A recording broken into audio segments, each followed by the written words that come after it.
2024, defendant Tressie Butcher was charged in Jefferson County, Texas with felony counts of burglary of a habitation and unauthorized use of a vehicle. She was given a 5-year so-called deferred adjudication and placed on probation. According to Article 42A.101 of the Texas Code of Criminal Procedure, deferred adjudication is a criminal disposition where the judge accepts a defendant's guilty plea but withholds a formal finding of guilt. Instead of being convicted, the defendant is placed under community supervision, and if the defendant successfully completes the term of probation, the case is dismissed without a formal conviction. On April 29, 2025, while she was still under community supervision in Jefferson County for the deferred adjudication, Ms. Butcher was arrested in Harris County, Texas, and charged with 3 new felony offenses: evading arrest with a vehicle, leaving the scene after striking an unattended vehicle, and aggravated assault against a public servant. A court determined that there was no probable cause for the assault charge on May 2, 2025, and on June 30, 2025, Ms. Butcher was granted deferred adjudication after pleading guilty to the evading charge, while the unattended vehicle and assault charges were dismissed. The Harris County Court sent Ms. Butcher to an addiction recovery facility, but she left before she completed the program. After Ms. Butcher missed several scheduled appointments with her Jefferson County probation officer, the state filed motions to adjudicate guilt for the deferred felony charges for burglary and unauthorized use of a vehicle. Ms. Butcher's hearing was scheduled in front of Judge Raquel West in the 252nd District Court. Good morning. Are you Tressie Butcher? Yes, ma'am. And this is cause numbers 24 DCCR 1732 and 24 DCCR 1733. Ms. Butcher is on probation in each of those cases. One for burglary of a habitation, which was a 5-year deferred, and also an unauthorized use of a vehicle. And there were motions to adjudicate filed in each of those cases. And Ms. Butcher was previously here, pled true to counts 1, 4, 5, 6, and 7. I've received the updated report. This was not agreed. Has everyone received that and reviewed the report? We have, Your Honor. Yes, sir. Are there any additions or corrections? No, Your Honor. Not from this. And what is this, it might say here, the new case is out of Harris County. She was placed on Probation, right? probation and sent to the Santa Maria Rehabilitation Facility. Okay. All right. So, Mr. Rojas, you may proceed. Thank you, Judge. And that's true, Judge. She was sent to Santa Maria through probation in Harris County.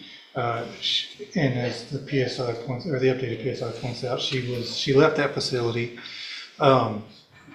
I spoke with her about that. She left that facility because there were open warrants out of Jefferson County. She wanted to take care of those warrants, not because she didn't want the help provided there. She tells me she does want to go back to the Santa Maria facility, and there they will help. She's got a 3-year-old son, in addition to being 6 months pregnant right now. And the facility is a facility that will allow her to bring her 3-year-old with her, as well as she will keep the newborn once that newborn is she's giving birth. And she does want the help that Santa Maria can provide, and she's willing to go back there. And that's what she wants the newborn to be once he's born, or she is born. As far as what she wants to do with her life, she told me she has worked in the healthcare industry in the past, and she wants to go get her CNA licensing, and she wants to continue doing that when she gets out. She does have a letter she wants to read to you, Judge, and I think if this is the appropriate time, she wants to do that. Okay, go ahead.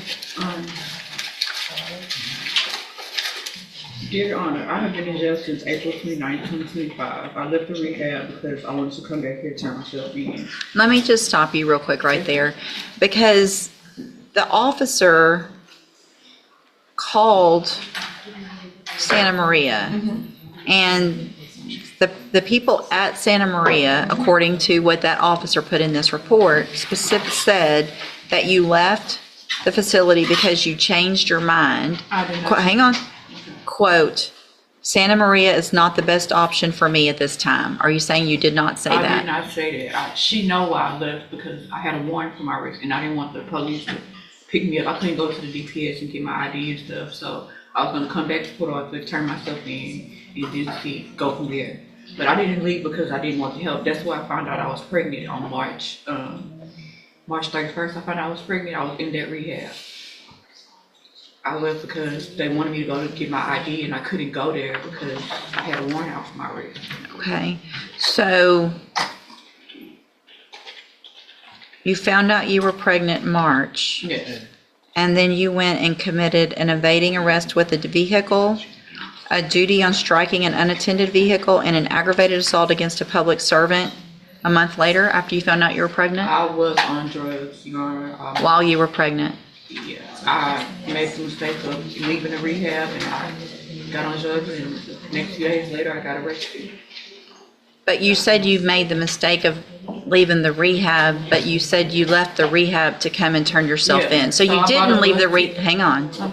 So you didn't leave the rehab to come turn yourself in, because if you had, you would have come straight here and turned yourself in, and you wouldn't have these new I had to offenses. catch the bus, so I had to go downtown, wait for the bus to come, and in that time, I caught a charge. I don't want to be separated from my baby, Your Honor.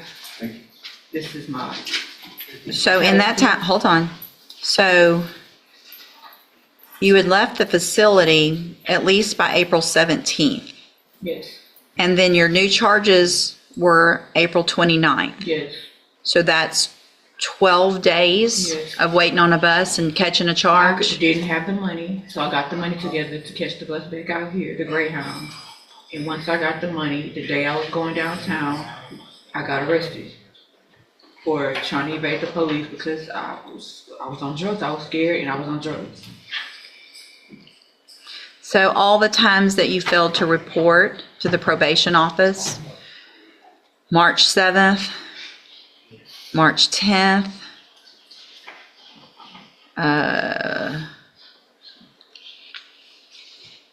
hold on, there was a third one, March 12th.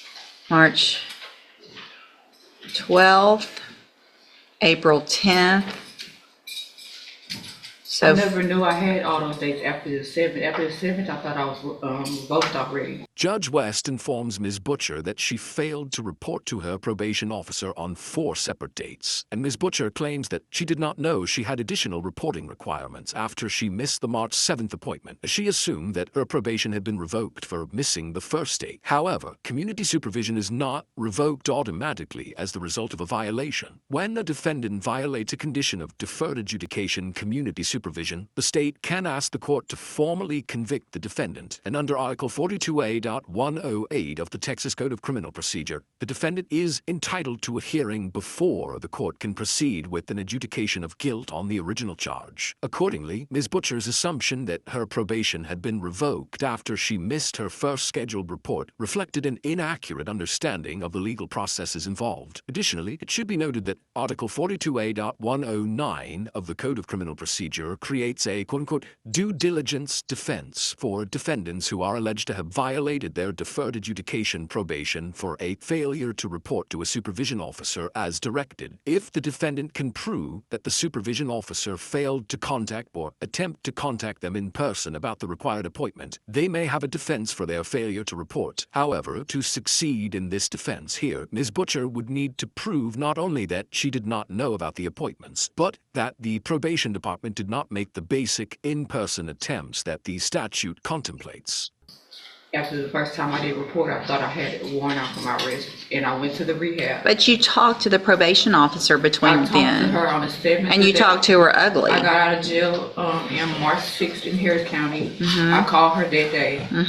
She wanted me to report the next day. I couldn't make it. Right. So I guess I talked to her within that week. I don't remember talking to her, but I didn't know that she was giving me more opportunities to report. I would have reported. I thought after the first time that was it. The reason you probably don't remember all that is because I guess you were using drugs while you were pregnant. Yes, ma'am. Yeah, I didn't know I was pregnant at first, and then I found out. but then you kept And I- using drugs. Yeah.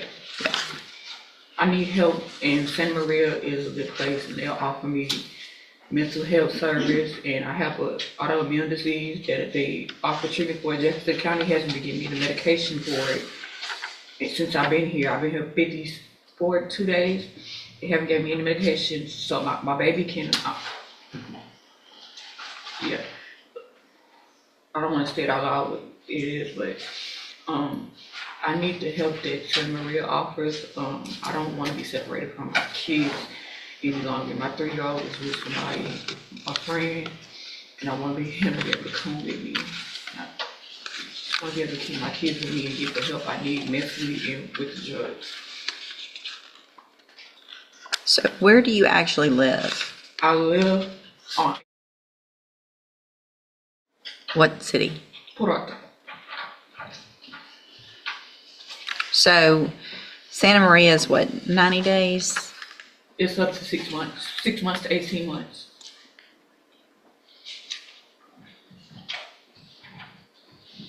It was verified through the Harris County Community Supervision Court Liaison that the program is 6 months. Yeah. So where did you get the 6 months to 18 months? They told me at Santa Maria when I was there, it's up to, you can stay up to 18 months. Mr. Smith?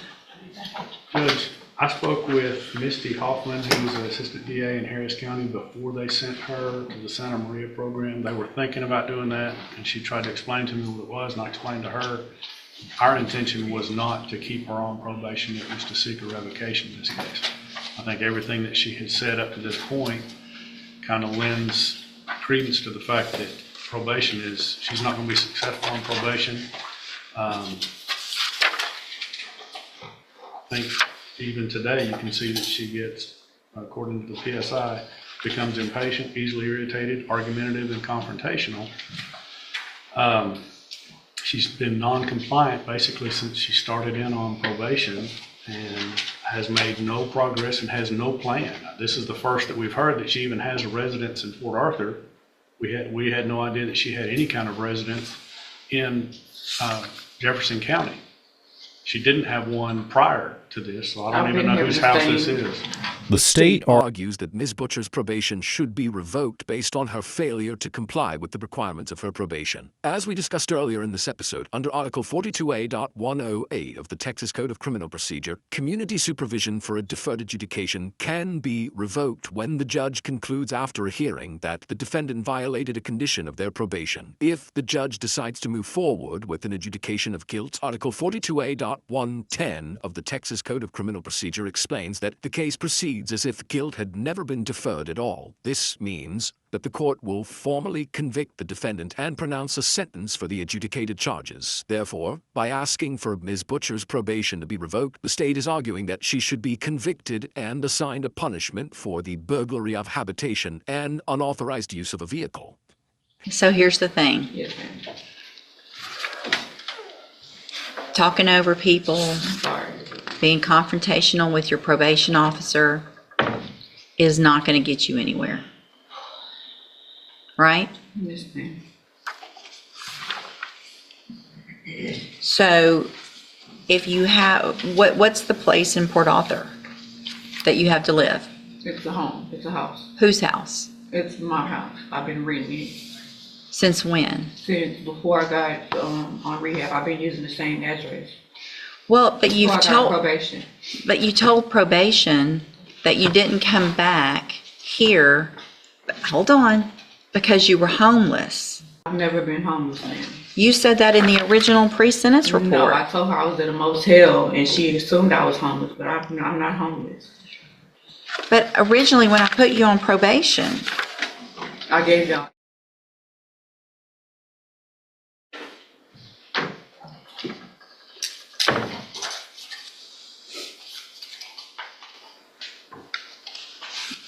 if you had a residence here in Jefferson County and you were on probation here in Jefferson County, then why didn't you come back here when you got out like you were supposed to?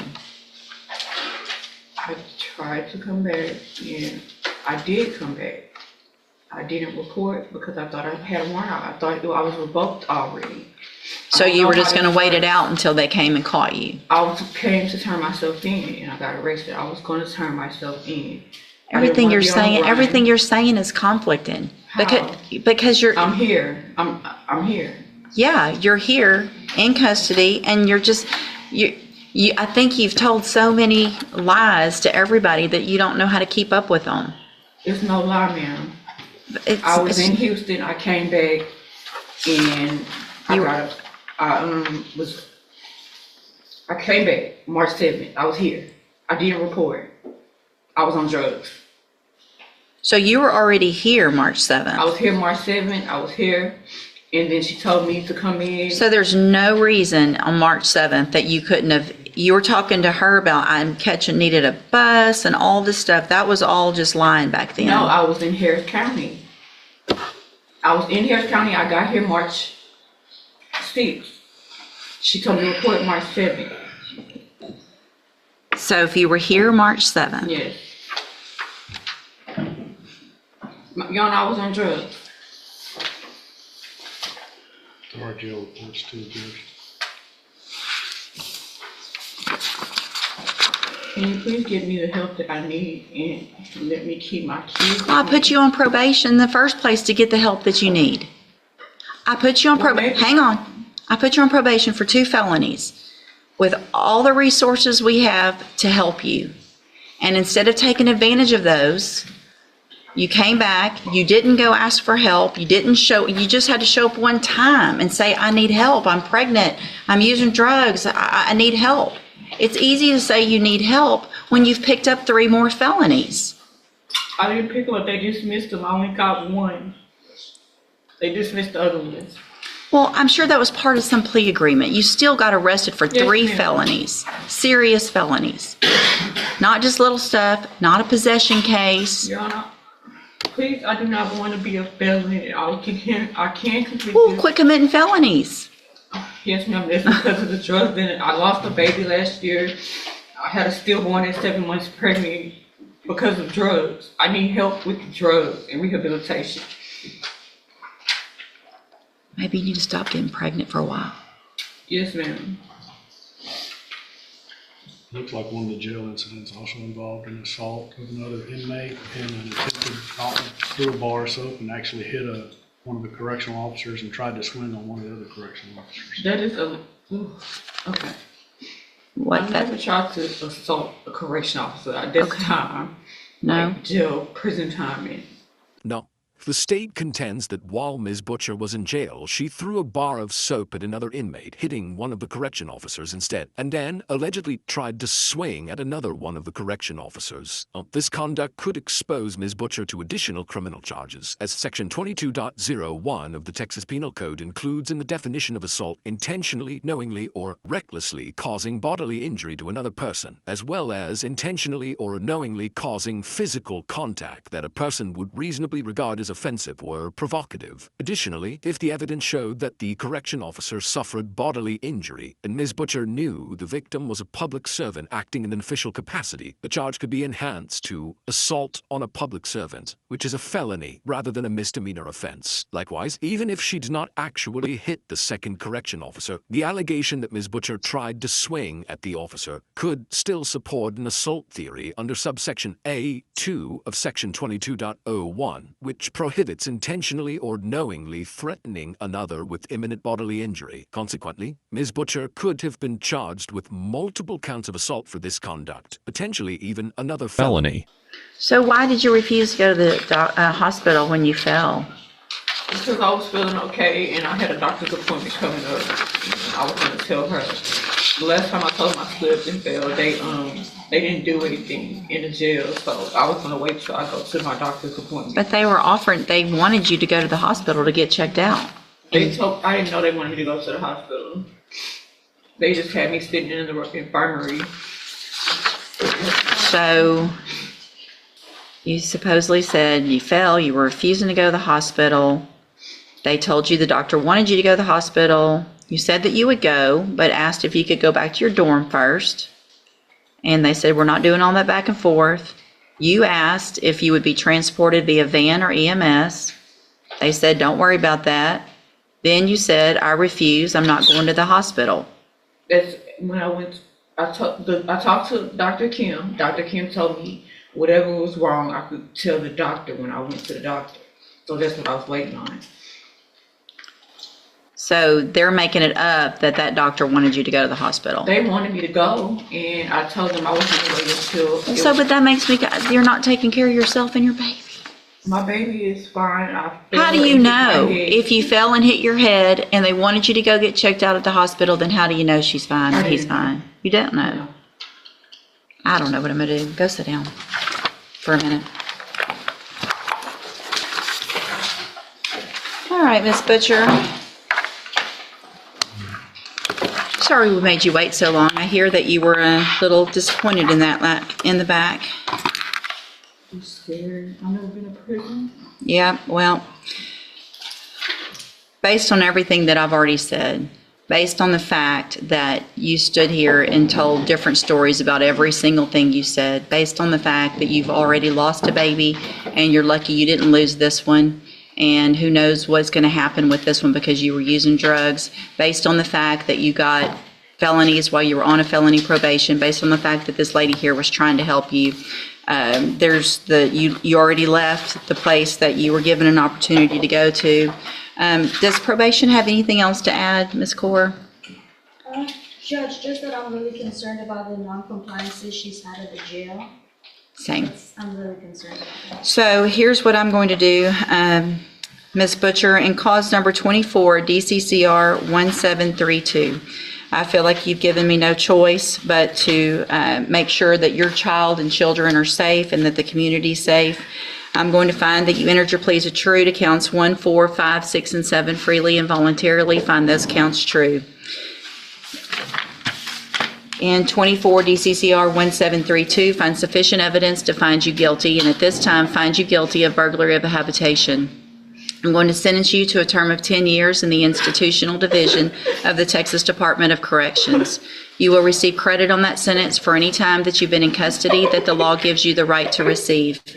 In cause number 24 DCCR 1733, I'm going to find those counts true, find sufficient evidence to find you guilty, and at this time find you guilty of unauthorized use of a vehicle, sentence you to a term of 2 years in the state jail prison. You will receive credit on that sentence for any time that you've been in custody that the law gives you the right to receive. I'm going to need that signed. These cases will run concurrently, which means together at the same time. Why would you separate me from my kids? You separated yourself from your kid. This is my first time being in prison. Let me tell you, I've been in jail listen, 4 months. I got 10 more years I can add. Hold on, you're not going anywhere. Hold on, you're not done. That's not right. I'm handing you the trial court certification.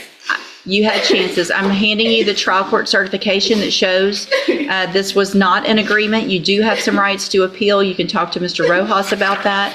I'm also handing you a written admonishment regarding your ineligibility to possess a firearm or ammunition. Because of the judgment entered against you, you're ineligible under Texas law to possess a firearm or ammunition.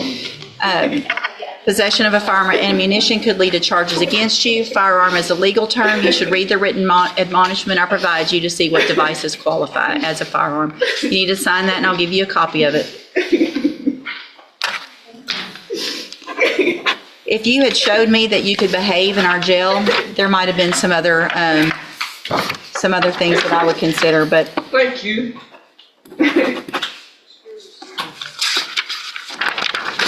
There you go. You can go back with the bailiff. Thank you so much for separating me from my kids. Judge West proceeds with an adjudication of guilt against Ms. Butcher for the original burglary and the unauthorized use of a vehicle charges. She sentences her to 10 years imprisonment for the burglary charge, which is 10 years less than the maximum allowable sentence for a second-degree felony under Section 12.33 of the Texas Penal Code, which is 20 years. Judge West also sentences Ms. Butcher to 2 years for the unauthorized use of a vehicle charge and orders the sentences to run concurrently, or at the same time, meaning Ms. Butcher received a total of 10 years of prison time. This proceeding demonstrates how quickly deferred adjudication can collapse when a defendant treats supervision conditions as suggestions instead of requirements. Once Ms. Butcher was arrested on new felony charges, missed reporting dates, left treatment early, and continued to create problems while incarcerated, the state had a straightforward procedural path to ask the court to proceed with an adjudication of guilt. At the same time, Judge West's comments show that outcomes in these hearings are not driven only by a list of alleged alleged violations, but also by the defendant's credibility and their willingness to take accountability for their actions. In hearings like this, the court is tasked with deciding whether it can rely on the defendant's assertions in order to grant them another chance. And here, Ms. Butcher's explanations for her conduct were inconsistent and illogical. In the end, this hearing underscores that a deferred adjudication is a second chance, not a free pass. When community supervision fails and a defendant like Ms. Butcher demonstrates that she is unwilling to comply with the conditions of her probation, the judge has the authority to revoke the deferred adjudication and impose real